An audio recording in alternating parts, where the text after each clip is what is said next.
ye mukulu Acram onoba wa Kuluthum. Now Kuluthum yagambye yabadde birthday ya Acram. Now what the lady did is yakute blank check. Blank check eba check olina akuwa akapapula nagamba manyi teekako omudigi gw'ensimbi gw'oyagala. You know? Omuntu oyo oba weekakasa sente z'olina. So that is what he did for Acram. I find it funny, a woman giving a guy money. Simanyi. Well, it's a gesture of love, but am I the only one who finds it funny? On a public TV, mbanga kula mwange nze muteka mu amaja, ajagala ko maja, nina maja gange. Nze mba njagala n'ongulira kyongulidde oba ne bw'ompa blank check n'ongamba nteekeko sente. Yeah. Is it a nice one?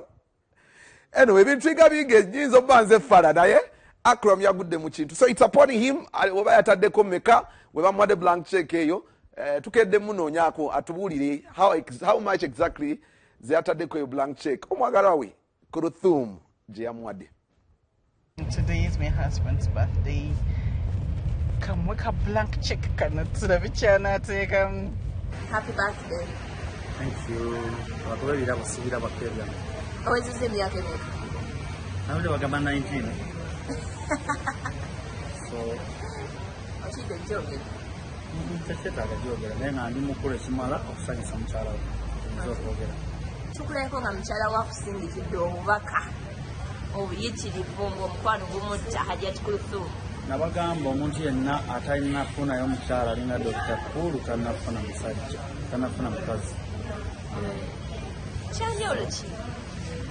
Anti era enjawulo mu birabe olowooza bakazi bameka bagabira abaami baabwe blank check essaawa zino mu condition gye tulimu akapeeya kangi nagamba mwami yenda weesanyuseeko mazaalibwa ge omanyi kyoyagala oba oyagala kukola ki wakati ampeeki akuwadde kirabo ki kituddiremu gwe tolabyeko kyogamba ampadde blank check nze mmanyi oba ndagawa oba nteekako meka saputume so kyerowooza manye nti nteekako bweziti nina enkyakali n'emikwano gyange era oba munnegattako munnegatteko tugenda fe abagamba eyekifere bakukwatirako nze nga nze manye nti si yakifere n'agimpadde amanyi abantu ebibaluma ebyo nkyogera oli n'atunulira nti kati ye birthday yetuuka nga n'omwami we tamanyi nga n'omukyala we tamanyi oba nga n'omwami we tamanyi. So abantu obuzibu bayitamu babuyingiza mu bantu abalala era angasseko kinene nnyo nyongeddeko kinene nnyo abaawangalanga nange enjawulo basobola okugiraba prisoni bagiraba kitegeera omanyi buli muntu gw'owangala naye yakuwa ki yakuwa step ahead. Ekyobusawo Buganda bakikusibako mutwe oli nginiyo oli musawo Muganda Sudi South Africa balina okuleeta obujulizi kitegeera balina okuleeta obujulizi nti guli musawo Muganda owaki naye nga ate abo kyenyinza okbogerako nti singa baali bagezi bandibadde banjagala nami kubanga at least ngezezzaako okubanga nzigyayo ekifaananyi ekyaffe ekya South Africa obakiikirira mbakiikiridde abantu bonna abaze abakiikiridde abantu have been disappointed. Omuntu amaliza najja nga alabikidde mu kintu ekirala ekyaki but at least I'm still standing. So bandibadde ndaga ekifaananyi kiri South Africa yagamba yeetonda kuba nsonga za yeetonda kuba Shenzata kati ensonga era nga bw'ogyogeddeko bwe kibanga nti Shenzata ye yamukola ki eyamuloopa yajeera omusomo so simulekanga kyabere nga emisango gikyagenda mu maaso ejjo ne bad black naye akimanyi kitego naye akimanyi bulungi okulegula si buli muntu nti bamulegula nze nagamba bad black tulina ebintu bingi ebitufaananyana obulamu bwe yakuliramu bwe nakuliramu abula obulamu tukyusa bukyusa so kati buli ogezako okukwata omuntu omuzeeyo gye yava aba alina okukulwanyisa olemamusana. Kale, there you go. Kati no, enteekateeka bwetyo bweri. Yeah, this Friday nabagambye tugenda kubeera wali ku Power King. Yeah, ebbala liri Kasubi. Acram yitirawo sente ziri mu blank check tuziwe emirimu. Sente zo like assigning mingi tonafuna mirimu zaajo so past there and we give you some zifune ebyokukola. Otherwise, I want to thank so much omuvubuka na nyamba za mitashe Mr. Styles and Fashion muwi engatanga wajita haiba mea batotas ye yombi engoye ya zamba za munonye ko Mr. Styles and Fashion ku social media. Yeah, he's there. Shemista, the baddest designer in town. Nobody touches him. Nobody compares to him lately.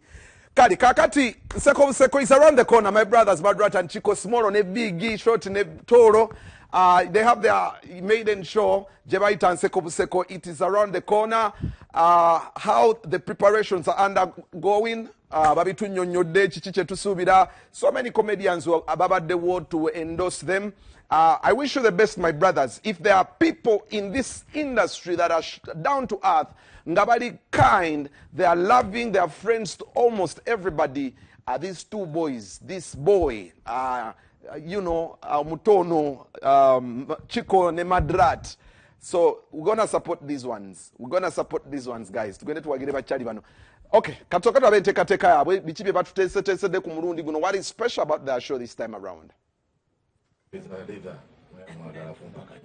So I want to give two comedians, an opportunity to just come and wish well. I'm glad I'm part of this production team this time round. Richard is take care of drinks. So they reached out to us in Bagamba to have producing because, of course, we have been in the industry longer.